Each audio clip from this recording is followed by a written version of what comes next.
nakodanya siapa? Sosok Airlangga. Ini terbukti. Bukan dengar datang tidak boleh. Harus Golkar ini membutuh figur yang berani membuktikan jati diri untuk menangkan Partai Golkar. Dan saya Airlangga perintahkan dan saya buktikan saya menangkan Partai Golkar.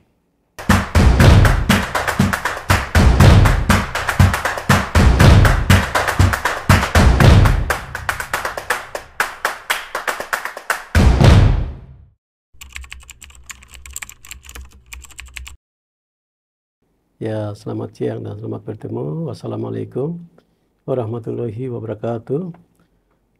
Saya langsung aja, saya betul-betul birokrasi murni. Menekuni profesi sebagai pegawai negeri sipil. Jabatan demi jabatan saya lalui, terakhir di sekretaris daerah.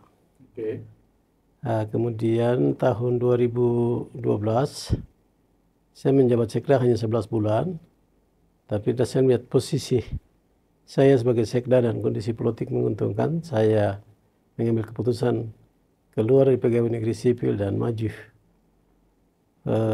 sebagai calon wali kota Sorong periode 2012-2017. Dan memang betul saya maju dan saya pegawai negeri sipil dan saya keluar dari pegawai negeri sipil dan saya punya jaringan dengan politisi-politisi Partai Golkar sangat luar biasa, dan utamanya kita ini semua orang Golkar lah.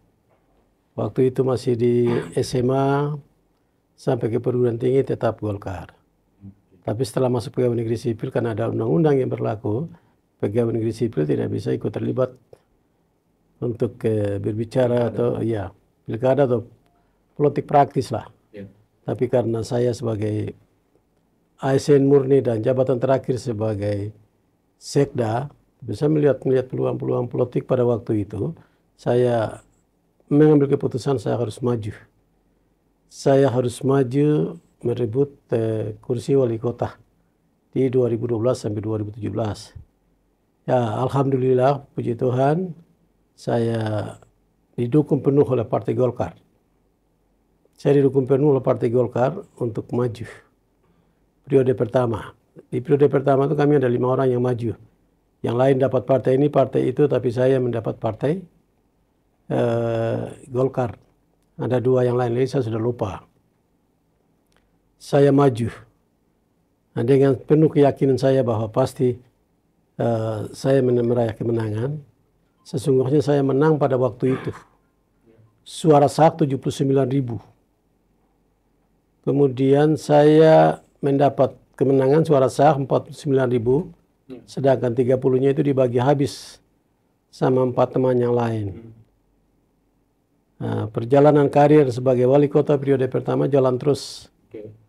Jalan terus, banyak hal yang saya buat. Saya ini orang asli Papua, saya memang betul memberikan kepercayaan. Saya pakai Garuda, jadi tidak bisa membanggakan diri bahwa saya harus ini itu, tapi saya harus berani berbuat sesuatu menunjukkan kepada masyarakat bangsa bahwa saya betul-betul dipercayakan untuk memimpin kota Sorong. Jadi selama 5 tahun, berakhir ke tahun 2017 dan saya coba maju lagi. Tapi mungkin dengan pengalaman yang terjadi pada tahun 2012, tahun 2017 itu tidak ada lawan. Akhirnya saya lawan kota kosong. Jadi alhamdulillah, puji Tuhan di tahun 2017 saya calon tunggal lawan kota kosong. Kemudian memimpin terus sampai berakhir di tanggal 22 Agustus tahun 2022. Ya, ada setahun yang lalu lah. Kota Sorong maju. Ukuran kami di Papua itu, kota Sorong itu maju yang diukur dengan pertumbuhan ekonomi yang sangat luar biasa. Pertumbuhan ekonomi kota Sorong itu 8,7, sedangkan IPM kota Sorong itu 79,76. Itu nasional punya masih kalah, kami di atas rata-rata nasional. Dan hal ini saya ngomong kepada Pak Presiden juga. Nah, akhirnya itulah menjadi indikator. Kita kalau jadi pemimpin, tapi kalau indikatornya tidak diukur kan susah. Dilihat dari pertumbuhan ekonomi dan IPM yang dimiliki oleh suatu daerah itu adalah kemampuan daripada seorang pemimpin gitu. Saya mampu membangun fasilitas ekonomi. Ada fasilitas-fasilitas ekonomi yang multiplier efek yang berdampak kepada masyarakat. Ya masyarakat ini kan cerdas.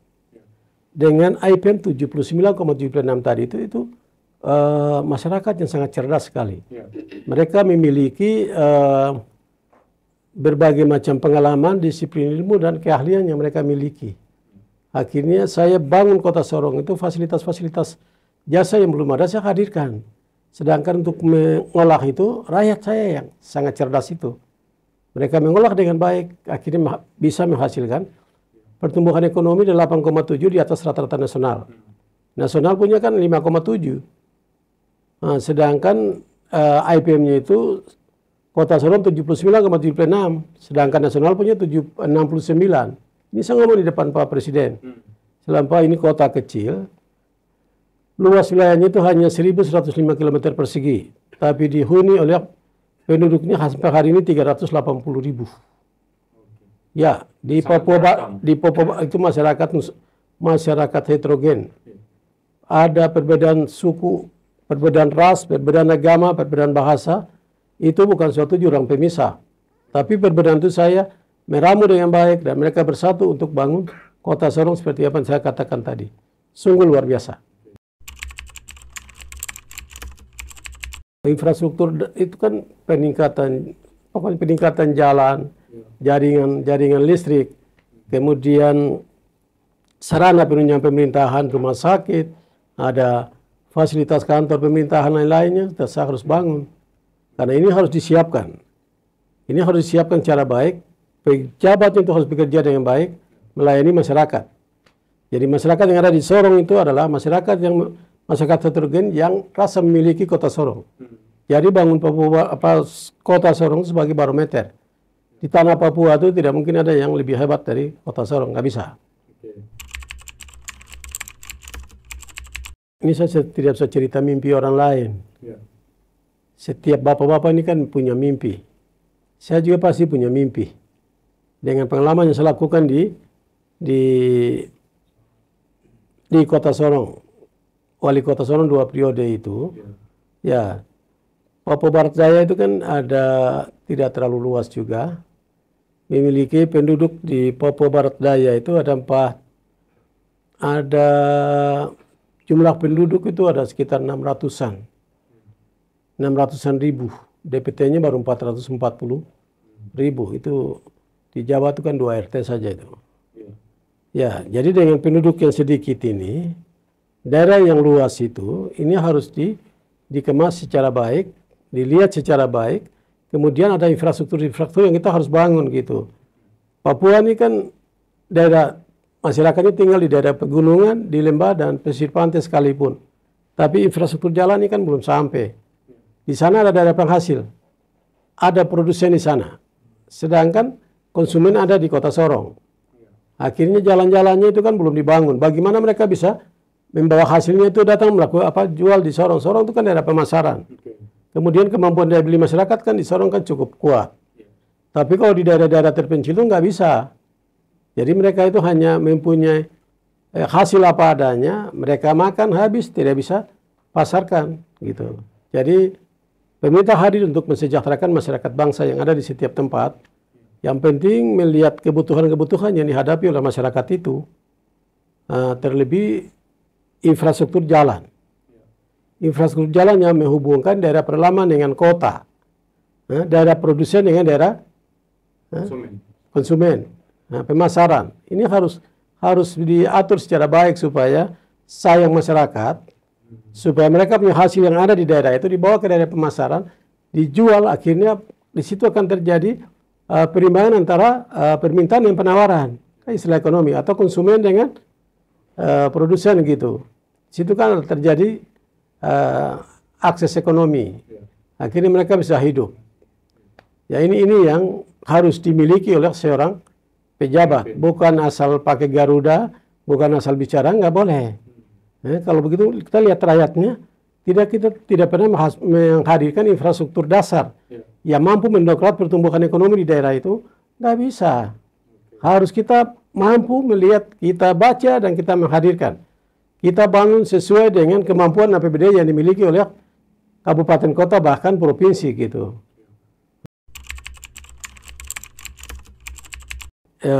Saya ini kan pegawai negeri sipil ya, ASN murni. Saya menduduki jabatan-jabatan yang sangat strategis. Saya menjabat sebagai Kepala Badan Keuangan itu 12 tahun. Setelah itu saya jadi Kepala Dinas Pendapatan itu 2 tahun. Beranjak lagi ke Sekda itu 11 bulan. Ini kan suatu pengalaman yang sangat luar biasa. Saya melihat potensi Papua, saya lihat masyarakat Papua. Potensinya banyak, rakyatnya begitu nggak bisa. Harus membutuh pemimpin yang mampu menghadirkan fasilitas-fasilitas jasa. Fasilitas jasa itu tidak boleh dibuat dan dilakukan oleh orang Papua sendiri, nggak boleh. Harus ada kolaborasi. Harus ada kolaborasi. Ada non Papua dan ada Papua. Jadi mereka harus ada melakukan kolaborasi, kerjasama di bidang pemasaran lain. Akhirnya situ bisa terjadi transaksi ekonomi lain-lain. Orang Papua yang tadinya apa yang mereka tidak tahu menjadi tahu gitu.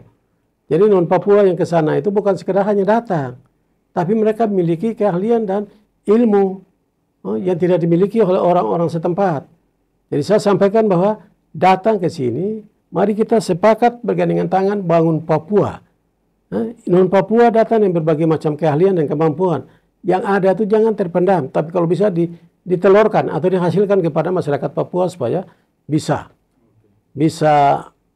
meniru dan kelak akan menjadi yang terbaik. Gitu. Kota Sorong hari ini yang menghadirkan pebarat daya, sungguh sangat luar biasa. Kami betul-betul akan memberikan keyakinan, memperlihatkan kepada pengurus DPP bahwa kami betul-betul membangun Golkar di pebarat daya. Jadi ironisnya, saya begitu jadi wali kota di tahun 2012, di tahun 2012 juga saya merebut ketua DPD Golkar Kota Sorong. Itu pemilu pertama, itu saya sumbang 8 kursi loh. Di satu tanah Papua itu tidak bisa, di bawah itu semua. Partai yang terbesar dan memiliki fraksi yang terbesar di satu pulau itulah Kota Sorong. Luas wilayahnya itu, luas wilayah hanya 1.105 km persegi. Tapi kepadatan penduduk, tadi saya katakan itu, Kota Sorong itu ada sekitar penduduk ya, jumlah penduduk tadi saya sampaikan itu ada 600-an itu. 300 penduduk itu berjumlah 380.000. Wah, ini aset yang saya miliki. Di periode pertama, pemilu jalan, saya raih 8 kursi. Setelah itu datang kepada tahapan berikut lagi, pemilu kada, pileg, saya mengukir prestasi yang sama. Coba bayangkan itu. Sampai saya terakhir mengukir prestasi itu, saya letakkan jabatan wali kota, saya punya pandangan, punya analisa menyangkut pebarat daya itu seperti apa. Mohon maaf dari saudara-saudara dari non Papua yang berkesempatan jadi kepala daerah di sana, silakan. Sekedar bukan pakai lambang Garuda, sekedar karena hal-hal tidak betul-betul mempelajari Papua. Kehidupan orang Papua, sumber daya alam orang Papua itu harus dipelajari secara baik dan pendekatan-pendekatan lain yang dilakukan. APBD-nya tidak besar, kecil. Tapi kemampuan pemimpin bagaimana untuk mengolah kecil itu untuk menghasilkan sesuatu yang besar. Itu yang harus dilakukan karena memiliki anggaran besar, tapi kalau tidak berbuat sesuatu juga kan tidak bisa itu. Jadi saya mulai berpikir gitu, bukan ketua DPD Golkar 2 periode di Kota Sorong, kemudian saya mengukir prestasi seperti itu. Nah, sebelum Pak Airlangga, waktu itu masih ada Pak ARB. Pak Abdul Lizard dengan Pak Setia Novanto itu betul-betul dekat dengan saya. Dan hal-hal yang saya lakukan itu mereka dua tidak pernah lupa sampai hari ini. Ya, mungkin orang hitam yang lain Pak ARB lupa, kalau saya dia pasti ingat. Karena saya dan dia duduk di rumah dan dia tanda tangan rekomendasi. Rekomendasi periode pertama itu saya dengan ARB duduk di Wisma Bakri lantai 7. Beliau langsung tanda tangan. Dia kasih saya. Saya kasih Deki Lepati, Bapak pergi tanda apa? Siap dengan ambil nomor di kantor. Wah itu tidak main-main. Itu sejarah yang saya lupa apabila saya tutup mata. Tapi kalau saya masih ada tetap saya ingatlah. Karena kebaikan orang itu tidak boleh dilupakan begitu aja. Kemudian di tahun 2020 ya. Saya kan kepingin mau menuju kepada apa yang terjadi tanggal 27 besok ini, 27 November ini. 27 November besok itu kan, itu kota emas. Tapi ada jembatan emas dulu. Jembatan emas menuju kota emas itu kan partai. Ya, makanya saya kepingin untuk merebut partai Golkar. Waktu itu musuh Golkar online sudah menang. Saya dengar, tapi saya tidak puas. Saya menghadap Pak Ketum di kediamannya. Saya ketemu Pak Ketum di beliau punya kediaman. Beliau terima saya dengan Ibu Selfie plus Pak Organis Now. Kami langsung minta petunjuk kepada beliau. Beliau mengizinkan. Akhirnya Musda Golkar dilaksanakan. Musda Golkar dilaksanakan di kota Sorong itu. Saya calon aklamasi. Aklamasi. Ya, aklamasi. Kemudian saya dilantik. Saya dilantik oleh Pak Ketum. Saya dilantik oleh Pak Ketum sebagai Ketua DPD Partai Golkar Provinsi Papua Barat. Kala itu. Tapi ada 3 bulan kemudian, hadirlah provinsi terakhir. Provinsi yang ke-38 di negara ini adalah yang disebut Provinsi Papua Barat Daya. Erlangga perintahkan saya pindah merebut Ketua DPD Papua Barat Daya. Saya belum dengar, mungkin sudah pernah terjadi atau belum saya tidak tahu. Tapi sosok seorang Lambert mau jadi Ketua DPD di 2 provinsi yang berbeda. Saya menjadi Ketua DPD Papua Barat dan Papua Barat Daya. Masih itu saya menjadi. Itu kan suatu sejarah yang sejarah partai dan sejarah nasional. Karena saya begitu jalan, kemarin kan tadi saya jelaskan, di periode pertama saya jadi wali kota dan periode kedua dia di wali kota, saya menangkan Golkar 8 kursi. Tapi mujizat yang terjadi, alhamdulillah, pileg tanggal 14 Februari itu, Papua Barat Daya memperoleh 8 kursi. Wow, tidak main-main itu. Oh, memang ini saya hanya dihadirkan untuk menghadirkan 88 kursi terus. Tapi yang saya dengar terakhir itu dibacakan itu 15 partai, 15 provinsi. 15 provinsi itu menangkan pemilu. Termasuk Papua Barat Daya itu menangkan Partai Golkar di Papua Barat Daya. Wah, ini kebanggaan ini. Erlangga dikasih tugas saya harus menangkan Pilpres, saya harus menangkan Prabowo. Saya hormat sama saya punya ketum luar biasa. Apa yang diperintahkan saya laksanakan yang arif. Di tanah Papua, Prabowo menang. Pileg, Golkar menang di tanah Papua. Bahkan urutan ke-15 di Nusantara ini. Itu Papua Barat Daya. Provinsi yang baru pertama. Ini baru. Ini baru aja, tapi Golkar bukan baru. Simpatisan Golkar, militasi Golkar itu sudah ada, hanya tinggal pemimpin yang mengolah masa-masa Golkar aja.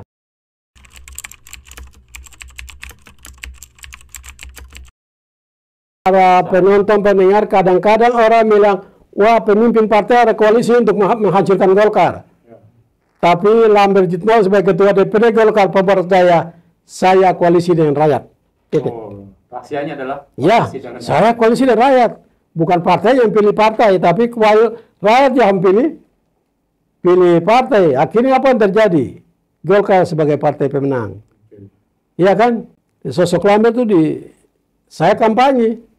Kemarin waktu pileg dengan pilpres itu saya kampanye di 6 daerah semua. Tapi apa yang terjadi? Menang dan menang. Mungkin untuk kita ingin tahu juga pandangan Bapak tadi udah spill sedikit tentang Airlangga beliau. harga mati saya serukan kepada Ketua DPD 38 provinsi dan semua DPD tingkat 2 itu wajib hukumnya harga mati Airlangga harus terpilih kembali. Pikiran lain itu mati harga. Nakodanya siapa? Sosok Airlangga. Ini terbukti. Bukan dengar berdata lain tidak boleh. Harus Golkar ini membutuh figur yang berani membuktikan jati diri untuk menangkan Partai Golkar. Dan saya Airlangga perintahkan dan saya buktikan saya menangkan Partai Golkar.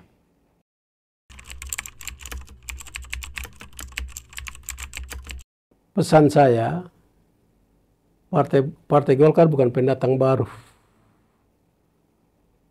Partai Golkar menguasai Orde Baru. Sampai hari ini pun tetap Golkar. Mari kita sayang Golkar. Kita pilih Golkar. Golkar menang. Rakyat sejahtera. Bukan hari ini. Sudah dilakukan sejak Golkar lahir. Mari kita, kader-kader Golkar, simpatisan Golkar, mari kita bergandengan tangan. Kita bersatu hati untuk mewujudkan Golkar terus ke depan menjadi yang terbaik.